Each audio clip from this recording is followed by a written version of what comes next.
Et ça là qui que Macron a fait sa mitindo na Paul Kagame à kota na kolobela point zéro na kolobela baraka botika la branché na kolakisa bino makambo nyonso ezoleka kuna na ndenge to beti ennemi boyoka nanu makambo eza ya motuya o na elobi na bino na ebandeli awa ke Kagame azwami Macron mpe azwami eloko nini ezoleka na minute oyo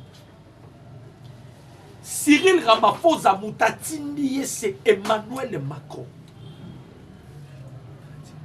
Quand vous avez 26 militaires français, bande konanga ba congolais, après qu'on soit 26 militaires français wana, président Tshisekedi a bengue Emmanuel Macron. Boyoka, papa, ozo keza kleboa. Hey. Na lobi kleboa tozuye penza maboko mibale na kati ya sac. Il n'y a pas moyen Emmanuel Macron a nié parce que tozuye maboko mibale na sac. Et puis eloko to bandaki koluka. C'est que le président Tshisekedi cherchait. Il y a kozwa Emmanuel Macron maboko mibale dans le sac tozuye. Président Tshisekedi a bengue Emmanuel Macron. Boyo kabandeko ba Congo. A ebisi Emmanuel Macron boye. Yo loba kike o soutenir biso. Yo loba kike o soutenir biso. Yo loba kike posa na yo ezali intégrité territoriale et République démocratique du Congo ezala respecter. D'ailleurs, on peut ça qui coûte instruction Paul Kagame abimisa ba troupe na ye. Maintenant, le 26 militaires autozanaye awa force spéciale français. Mahaba soda ba kweki na lola. Ou bien bahaba soda Kagame a fabriqué bango. Ou bien bahaba soda omboka mususu epesi bango si ce n'est pas la France. Emmanuel Macron Bouchbe. Yoka président Tshisekedi makambo yebisi Macron. Apesi Macron ultimatum. Ayebisi Macron ezo senga kaka yo nde ozwa solution likambo. Pour quoi na moment nini eza moment où biso tozui présidence ya Nations Unies.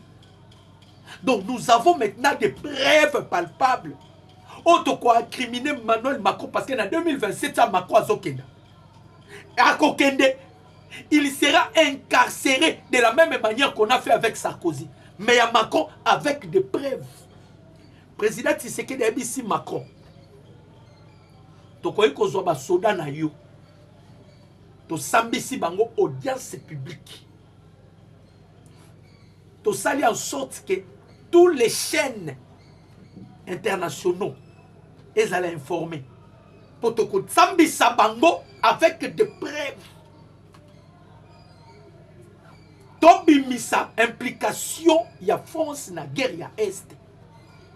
Boy beloko moko, soki eza loko communauté internationale, que ce soit ba Union européenne wana. Ba Nations Unies, so eza loko balingaka te. Ko bebi sa réputation na bango. Boy que Paul Kagame un jour allait là. Si vous allez vous souvenir, na Doha, bakutani na président Tshisekedi. Kagame a yebisi les Émirats arabes unis, boy bisa Tshisekedi.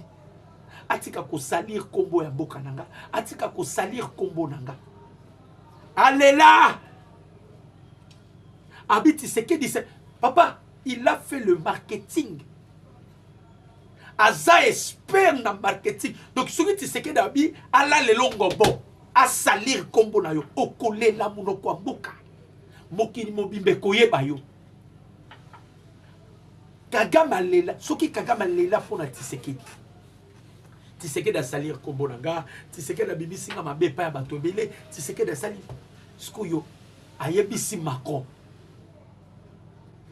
On peut directement juger les militaires non po na kozongi sa bango te na libérer bango te.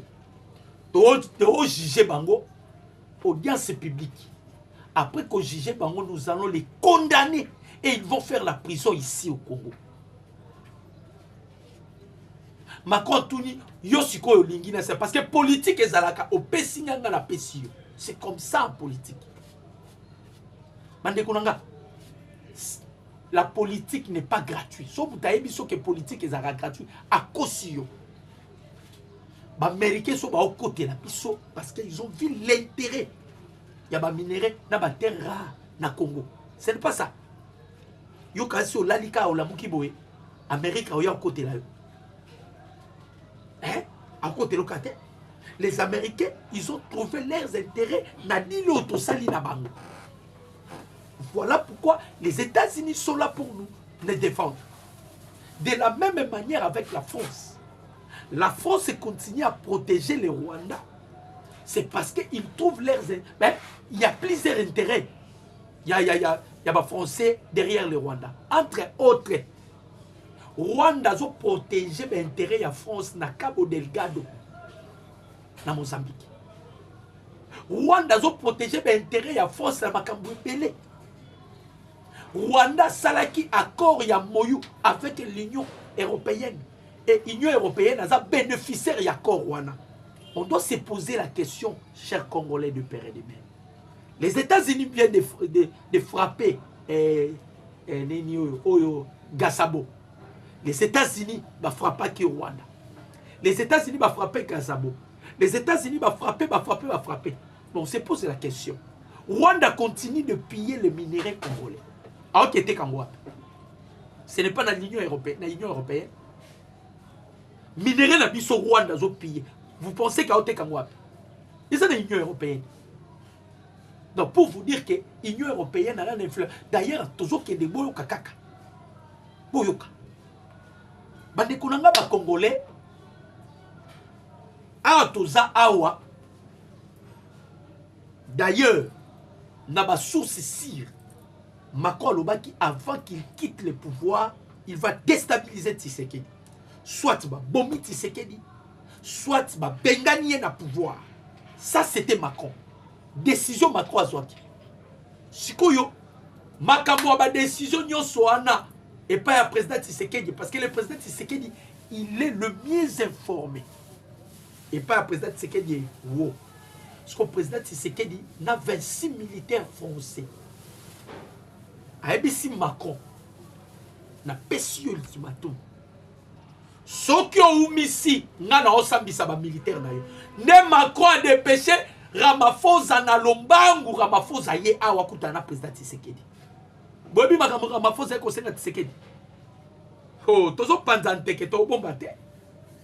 C'est tout makambo français to bomba te, to panzanteke. To multiplier kaka ba j'aime ba dekolangai. To aimer, to commenter, to partager. To multiplier, bah j'aime. Ramaphosa ye kosenga président Tshisekedi. ABC en tout cas kosa liloko wana.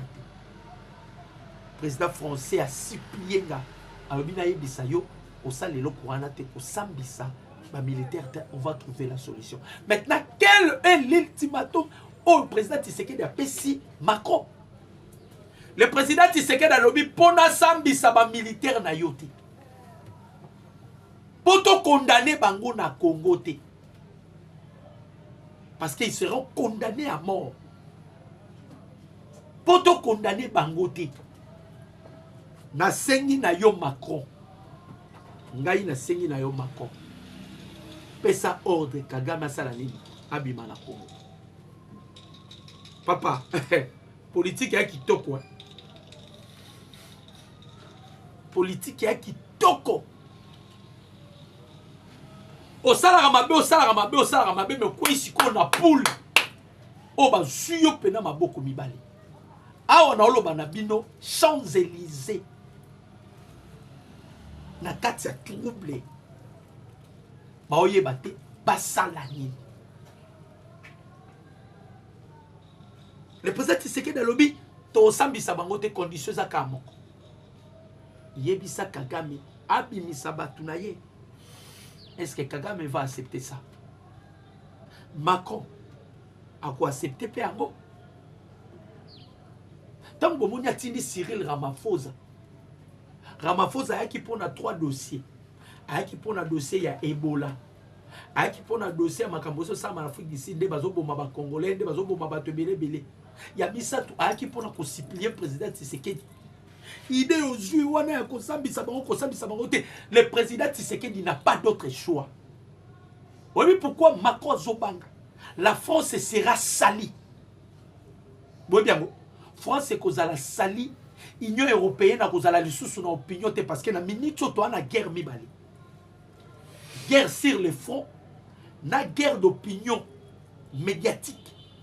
Le président Tshisekedi veut que ton il y a opinion na ye matalikolo parce que ceux qui ton opinion na ye matalikolo, il va renverser des donnes. Et écoute ami sikoyo, tozu présidence ya nini? Il y a Conseil de sécurité à Nations Unies. Sauf l'imprévu. Dans le Bible, sauf l'imprévu. Nous avons un avion déjà l'élo. Quoi qu'il y ait New York. Yemora Lobaki a présider une réunion de haut niveau à New York. Sauf l'imprévu. Le président Tshisekedi a l'élo. Je m'excuse. Sauf l'imprévu. Nous avons un l'élo. Pandeko. Tout ça, les sous j'aime. La bateau sur ma côte. Yona no sabonate. Abonnez-vous massivement pour ne pas manquer des informations. Peut-être beau sanaki qui otia ka j'aime. Zonga banda kotia j'aime pour te sécuriser directement. Bande koboye bakayango Union européenne bozomona Union européenne. Bobi ke baza bloc wana bazaka faibleté. Peut-être bateau belé va éviter. Bloc ya Union européenne baza faibleté. Batouana na minute soyo ba commissaire Poutine une état à faiblesse Union européenne peut-être bat congolais belé bazoé baté soki Poutine la Russie ba commissaire une état à faiblesse à combien plus forte la RDC et sachez bien que Union européenne mobimba na sima ya Rwanda et pensez-vous que le président Tshisekedi a sabitumba o eza facile. Tant que vous avez un le FRDC na biso baza faible baza otenaka compte que tozo ko affronter c'est l'Union européenne bande ko ba congolais. Vous connaissez Viktor Orban, premier ministre hongrois. Viktor Orban, c'est lui qui protégeait la Russie. Orban est l'ami intime du président Tshisekedi. Et à l'heure où je vous parle, Emmanuel Macron a réussi, Orban a été renversé. Nous avons protégé ici. La personne qui plaidait aussi pour le président Tshisekedi de l'Union européenne, c'était lui, Viktor Orban. Akouyi. C'est-à-dire, couloir les apolés. Il y a un moni, il faut frapper Russie. Russie a un état de faiblesse. Vous savez que l'Union européenne, ils ont ici bas les pas Donald Trump. Même si Donald Trump, c'est à toi de juger. Si la guerre va continuer, ou bien on doit arrêter la guerre. Russie a affaibli. Poutine a zobenga Donald Trump 80 minutes. Zelensky a zobenga Donald Trump 80 minutes. C'est lui qui est maintenant au centre. Ce qui est l'Union européenne est sali. Russie Bongo. À combien plus forte raison la RDC? Ce qu'on a RDC, c'est un savant, le président Tshisekedi. Un savant apolitique. Un diplomate de haut niveau. Ayebisaki ba wazalendo soki bomunika ba français ba soda ba français. Bobo mabangote. Bosala bilon na bino bosala kawana. Ba rituel na bino bosala kawana. Papa so ba sali rituel wana. Ba paralyser mundu kino ko betate. Ba wazalendo bomona.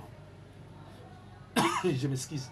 Est-ce que vous savez que ceux qui va disposer ba moyens pena pour na ba wazalendo ba go so goma na Bukavu. Est-ce que vous voyez bien? Est-ce que vous voyez que ce que le président Tshisekedi a décidé à disposer de moyens nyonso ayebisi ba wazalendo bozo koma na bakozwa yango ba wazalendo basala ka ba rituel mususu mutana munduki me munduki ebeta lisuti botu na ba Rwanda ba na este ba yebi makambo salama sikoyo auto loba Macron est bloqué, Macron est asphyxié, Macron est affaibli pour le nid. Toi là bas soldats français. Soka sali blague. Oh RTNC pas to lancer. Bon canal makambo zoleka entre Burkina Faso na France. To aimer, to commenter, to partager comme on a toujours demandé. Ah téléphone bena na sombi asike ko inga bo. Oh nini ma baleine te boy. Ah. Pour les mystères, quand même moi humour quand on donne l'enseignement et c'est un peu moi humour. Mais au moins téléphone n'est pas Tanzanie, bon monde.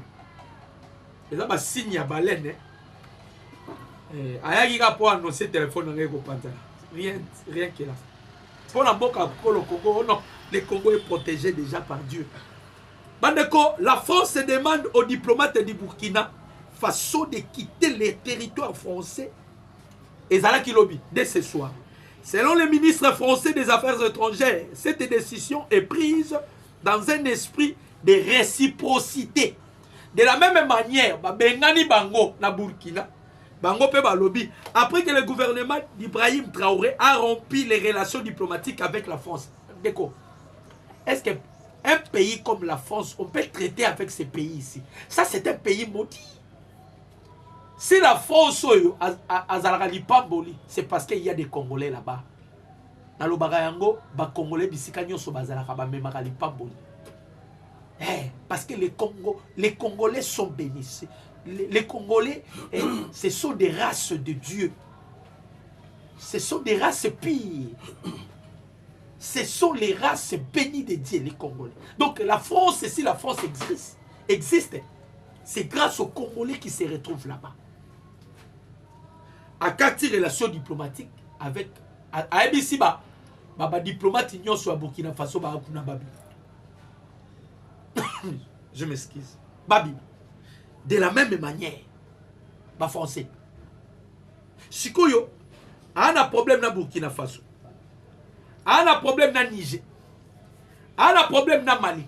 Or, les 3 pays-là, dans Niger, c'est là où ils bénéficient de l'uranium. Parce que Niger a produit 7000 tonnes d'uranium. Niger a produit 7000 tonnes. Il y a uranium. Mais il bénéficie que de 1%. Donc, lumière bomona kana France, nani muinda obo courant bomona kana France. Et ça uranium il y a Niger.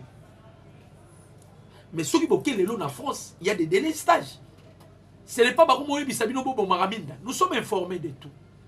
La France c'est comme yo bobo mamwinda pour garder l'économie. Biso a moins des alaka. Za. Mutema mabe futakate. Donc Macron a commis na souka. Nous avons maintenant des preuves sur l'implication de la France dans le génocide de Zosalama en République démocratique du Congo. Donc Macron yo o matokita. Yo no lukaki obando lukobo Matisekedi. Tellement politique et zara so olienga tenga na rolia yo. Ndego bando lukobo Matisekedi. C'est maintenant Tshisekedi qui va te conduire derrière les barreaux. Bako kangayo Emmanuel Macron. Yo soro longwe kaka pouvoir nga dossier koti. Parce que eza reine na yo neto kangi 26 forces spéciales français. Président Tshisekedi a lobby Yebisa Kagame abima. Yebisa Kagame abima. Kosuka kaka na ko Yebisa Kagame te. Aussi si ko Yebisa Kagame abimi. Après olongoli soutien na yo na Rwanda. Après osengi bokata relation. Obo signa qui accord moyubo signa qui na Rwanda. So aussi oh je te livre tes militaires. Bandeko. Macron simbi mutu. Tshisekedi bondeko sous-estimé. Akosili Sabino Mayeli. Macron simbi mutu. Ah on a joué de Sabino. Il ne sait pas quoi faire, Emmanuel Macron. Il est bloqué, asphyxié. Ndenge baluka qui va bloquer le président Tshisekedi. Mais le président Tshisekedi a joué ce qu'il y a prise de finition. Bamindele loko balingakate ezalaka. Et loko balingakate mais c'est la réputation. Bamindele loko monaka. Mundela protège sa réputation. Maintenant, la France, il est déjà au bout de son souffle. Comment est-ce que la France va protéger les réputations pendant que le militaire français, ils sont tous aux arrêts. Tokangi bango baza awa. 26 militaires. Président Tshisekedi a bien appelé Siona Mikolo. Ce que on ici, to bimisa bango. D'ailleurs, les militaires rwandais sont aux la bango na ndolo ba ya na ndolo te. Les militaires français ba ya na ndolo te. Pour so ba ki na ndolo. bandokyo bana ndolo na bakobo mabango. Il y a beaucoup de sorciers bazana. Moutoulora Franck Toumba, mais ça ndokit. Est-ce que Franck Toumba moutou normal? C'est un sorcier. Et bah français so ba kekuna bakobo mabango. Tombe tali solo ya est de la République démocratique du Congo. Oyo congolais nyoso asoluka. Oyo congolais nyoso ana besoin ayoka. Makabu ya est de la République démocratique du Congo. Et puis tokobet non. Tobana makambu ya Kabila, potosuki sana est de la République démocratique du Congo. Tobana makambu zole kanano et pas ya Évariste Ndayishimiye, le général Neva. Eh. Soto silisi kuna. Hein? Soto silisi kuna. Neto rozonga skoyo. Toi to beta skoyo masolo. Bande kolanga ba congolais. Politique au bozomona. Il y a des secrets, secret, mais au moins il y a le code. Politique au bozomona, quand on fait la politique, il faut la mailler. Quand on a nebela français, ce n'est pas ça la politique. Mikolo uti ko yokleka boyokaki ba opposant non. Ba proclama qui date ya le 8. Fallait que ça la marche. Si na palais de la nation. Tant qu'on dit qu'on prépare l'activité, tout le monde peut perdre. Après avoir qu'on c'est la bango ni na bango, qu'on la qu'on sala makamna wa activité na bango peut perdre pour oh non. Bisope le 8 wana to bimananzela. Donc peut perdre alingaka profiter na moto ya Fayulu, moto ya Sesanga, moto ya Jamar Kaboun. Ce sont eux les opposants. La preuve, bango misa tunde babengisi. Babengisi me relève-vous. Poids mouche. Ce n'est pas un opposant. Vous, Azala, c'était mort. Amouto Akoufa, la preuve, babengisi était. Bon, mon Dieu, sous babengisi, oh, nani. Basa me relève vous, nanani. Na, oh, bolochwa. Allez, bolochwa. Babengisi, bango. Ba poids mouche. Babengisi, qu'à 3 personnes. Fayulu, non, baza 4. Fayulu, Delis Sanga. Jamar Kaboun, na moko na obosa na kombo 4. Pour vous dire que ce ne sont pas des opposants. Alors, nenge ba bengisi bango kuna. Toyebi si ba peperdie. Date ya le 8. Et ça ba fayu nde ba nile. Mais bino bolobaki borobim. Bobima le 8. Ba kati ba mukila. Place à robim ezate. PPRD a organisé marche nanya roya simana. Hein?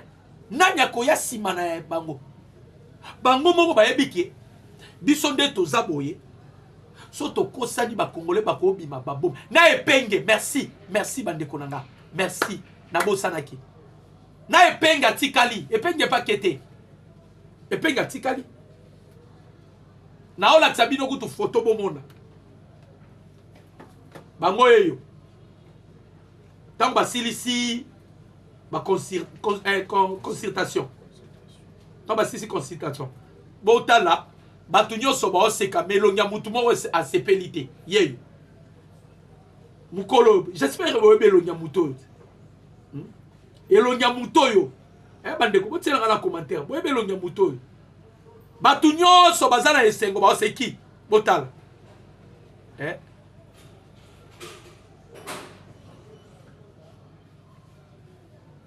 Ndayishimiye yo na esengo.